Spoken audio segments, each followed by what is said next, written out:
बिस्मिल्लाहिर्रहमानिर्रहीम अस्सलामुअलैकुम। Benazir income support programme दे पैसे लैण वालियां बीबियां भैणां वास्ते एक बड़ी वड्डी खबर लैके हाजिर होए हैं। वीडियो नूं लाइक करना जे, वीडियो नूं शेयर भी करना जे चैनल ते नवे हो तो चैनल नूं सबसक्राइब कर लो। बेनज़ीर इनकम सपोर्ट प्रोग्राम इस वक्त पाकिस्तान दा सब तो वड्डा फलाही प्रोग्राम है जो 2008 विच शुरू होया सी। इस प्रोग्राम दे तहत पूरे पाकिस्तान विच गरीब ते मुस्तहिक खानदानां नाल ताल्लुक रखण वाले तकरीबन 93 लाख लोग फायदा उठा रहे ने ते इन्हां मुस्तफीद होण वालियां नूं बेनज़ीर इनकम सपोर्ट प्रोग्राम दे तहत चलाए जाने वाले मुख्तलिफ प्रोग्रामां दे जरिए समाही दी बुनियाद ते नकद माली इमदाद फराहम की जाती है ते बहुत सारे लोगों नूं माली इमदाद हासिल करन च बहुत मुश्किलात दा सामना करना पैंदा है। इस गल नूं ध्यान विच रखदे होया बेनज़ीर इनकम सपोर्ट प्रोग्राम ते हुकूमत पाकिस्तान ने मुस्तफीद होण वालियां नूं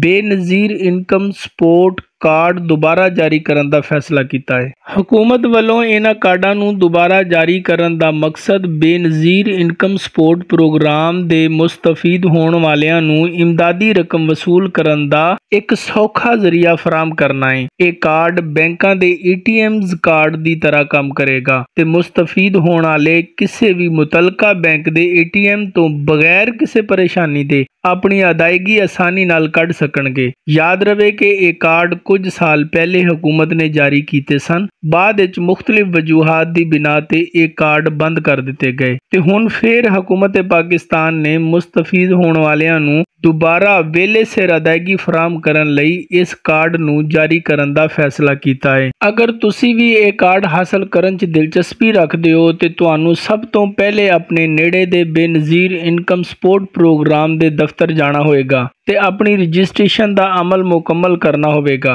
क्योंकि ये कार्ड सरकार वालों सिर्फ उन्हां लोकां नूं जारी कीते जाणगे जिहड़े बेनज़ीर इनकम सपोर्ट प्रोग्राम दे बकायदा फायदा उठाण वाले होणगे। जे तुसी बेनज़ीर इनकम सपोर्ट प्रोग्राम च अपनी रजिस्ट्रेशन दा अमल पहले ही मुकम्मल कर चुके हो अते तुहानूं अहल करार दिता गया है ते फिर तुहानूं सिर्फ इंतजार करना है, क्योंकि सरकार वालों इस कार्ड नूं जारी करन दा अमल शुरू हुंदियां ही तुहानूं इस बारे पूरी जानकारी मिल जाएगी। पर एक अंदाजे के मुताबिक अहल अफराद अपने नेड़े दे बेनज़ीर इनकम सपोर्ट प्रोग्राम दफ्तर जाके एक कार्ड हासिल कर सकणगे, क्योंकि जिवें मैं तुहानूं दस्सिया सी कि इस वेले हुकूमत ने सिर्फ इस कार्ड नूं जारी करन दा फैसला किया है पर अजे तक कोई तफसीली मालूमात जारी नहीं कीतियां गईयां। इसलिए जिवें ही हुकूमत इस सिलसिले च होर तफसीली मालूमात जारी करेगी तुहानूं इंशाअल्लाह वीडियो के जरिए अपडेट कर दिता जाएगा। लिहाजा तुसी इस चैनल नूं सबसक्राइब कर लो, इस चैनल दे नाल जुड़े रहो। जिवें कोई अपडेट हुकूमत की तरफों आएगी